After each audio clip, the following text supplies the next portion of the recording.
پاکستان کی حکومت، فوج اور عوام عالم اسلام کا عظیم اثاثہ ہے۔ خوشی ہے وزیر اعظم اور فیلڈ مارشل علاقائی معاملات میں پہلے سے زیادہ فعال کردار ادا کر رہے ہیں۔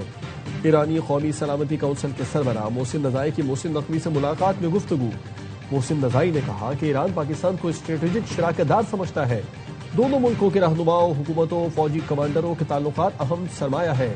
ایرانی اور پاکستانی عوام کے درمیان محبت مثالی ہے۔ جنگ کے دوران پاکستانی عوام نے بھرپور حمایت کی۔ ایران، پاکستان، ترکی اور سعودی عرب سمیت بڑے اسلامی ملکوں کی ذمہ داری ہے کہ اسلامی اتحاد کے لیے کردار ادا کریں۔ محسن نقوی نے محسن نزائی کو سپریم نیشنل سیکورٹی کونسل کی سربراہی ملنے پر مبارکباد دی۔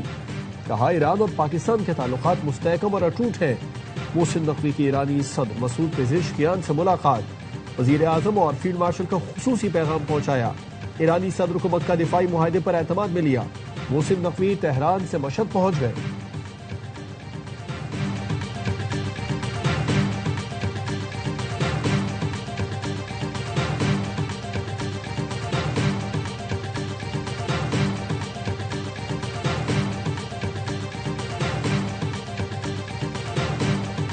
امریکہ اور ایران نے 60 روزہ جنگ بندی میں توسیع پر اتفاق کر لیا۔ ترک میڈیا کا دعویٰ۔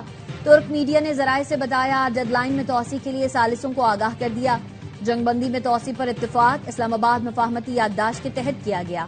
جنگ بندی 17 اگست کو ختم ہونا تھی۔ ایرانی ذرائع نے جنگ بندی میں توسیع کی تردید کر دی۔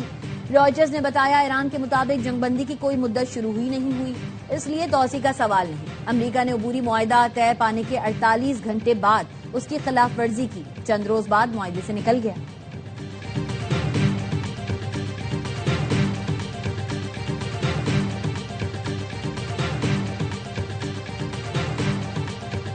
امریکی بحری ناکہ بندی فولادی دیوار ہے، آبنائے ہرمز پر مکمل کنٹرول ہے اور اسے برقرار رکھیں گے۔ امریکی صدر کا ٹروتھ سوشل پر بیان۔ کہا ایران ہماری اس ناکہ بندی کے خلاف کچھ بھی کرنے کی صلاحیت نہیں رکھتا۔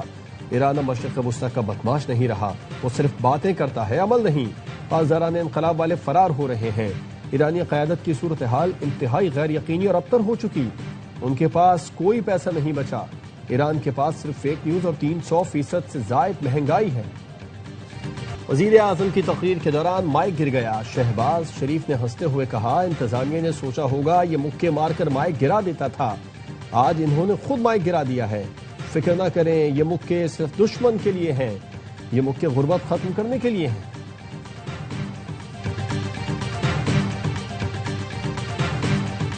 بلوچستان کے ضلع سوراب میں دھماکہ خیز مواد سے بھری گاڑی تیار کرنے کے دوران دھماکہ، 8 دہشت گرد ہلاک ہو گئے۔ پہلے دھماکے کے بعد ذخیرہ بارودی مواد میں بھی دھماکے ہوئے۔ ملحقہ علاقے میں 3 شہری شہید۔ سیکیورٹی فورسز اور پولیس نے علاقے کا محاصرہ کر لیا۔ کلیئرنس آپریشن کے دوران مزید 10 دہشت گرد مارے گئے۔ دہشت گردوں سے فائرنگ کے تبادلے میں پاک فوج کے 2 بہادر جوان زخمی۔ صدر، وزیر اعظم اور وزیر داخلہ کا سیکیورٹی فورسز کو کامیاب کارروائی پر خراج تحسین۔ لوگوں کے لیے لیپ ٹاپ صرف مشین ہوگی، ہمارے لیے مشن ہے۔ میرٹ پر 7 لاکھ بچوں کو لیپ ٹاپ دیے تو رشوت دینے کا تانا دیا گیا۔ وزیر اعظم شہباز شریف نے Pakistan first national youth employment policy کا اجرا کر دیا۔ خطاب میں بولے کراچی سے پشاور تک سب بچوں کو تعلیم کا برابر موقع نہ ملا تو وہ قائد اعظم کا پاکستان نہیں ہوگا۔ پیسے نہیں ہیں تو کوئی بات نہیں، نمبرز ہوں گے تو دانش یونیورسٹی کے دروازے آپ کے لیے کھول دیے جائیں گے۔ نوجوانوں کو ہنرمند نہ بنا سکے تو یہاں اور اگلے جہان معافی نہیں ملے گی۔ وزیر اعظم کا 1000 نوجوانوں کو چین بھجوانے اور ہر سال سٹارٹ اپس کے لیے 10% کوٹا مختص کرنے کا اعلان۔ میر رضا قتل کیس کی تحقیقات میں اہم پیش رفت۔ تفتیشی حکام نے 10 افراد کی فہرست تیار کر لی، پوچھ گچھ کے لیے طلب کیا جائے گا۔ تفتیشی ذرائع کے مطابق فہرست میں شامل افراد سے میر رضا نے قرضہ لے رکھا تھا۔ میر رضا نے مبینہ طور پر عابد نامی شخص سے 2.25 کروڑ روپے سے زائد کا قرضہ لے رکھا تھا۔ مونی نامی شخص نے میر رضا کو 5 لاکھ روپے قرض دے رکھا تھا۔ مجموعی طور پر 10 افراد سے 5 کروڑ روپے سے زائد قرضے کی تفصیلات مرتب کر لی گئی۔ میر رضا کا پہلا پوسٹ مارٹم کرنے والے جن اسپتال کے MLO کو عہدے سے ہٹا دیا گیا۔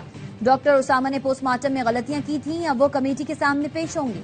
تحقیقاتی ٹیم نے ڈیجیٹل کرنسی اور دیگر شواہد کے لیے NCCIA سے رابطہ کر لیا۔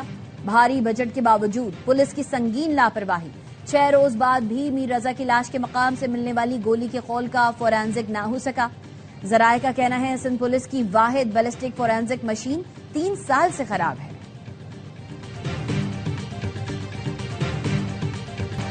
میر رضا کیس میں کسی کو بچانے کی کوشش نہیں کی جا رہی، میڈیکو لیگل ٹیم نے ابہام پیدا کیا، نئی تحقیقاتی ٹیم ڈی آئی جی عامر فاروقی کی قیادت میں اچھا کام کر رہی ہے۔ آئی جی سندھ جاوید عالم اوڈھو کا کہنا ہے کہ کیس حل کیے بغیر چین سے نہیں بیٹھیں گے۔ ARY نیوز کے سوال پر آئی جی سندھ نے کہا کہ گولی کے خول کی تصدیق کے لیے امریکی سافٹ ویئر کی سالانہ فیس 73 کروڑ روپے ہے۔ پاکستانی آئی ٹی صنعت میں بڑے ہونہار بچے ہیں، ہم ان سے کم قیمت پر ایپس خریدی ہیں، کام کر رہے ہیں۔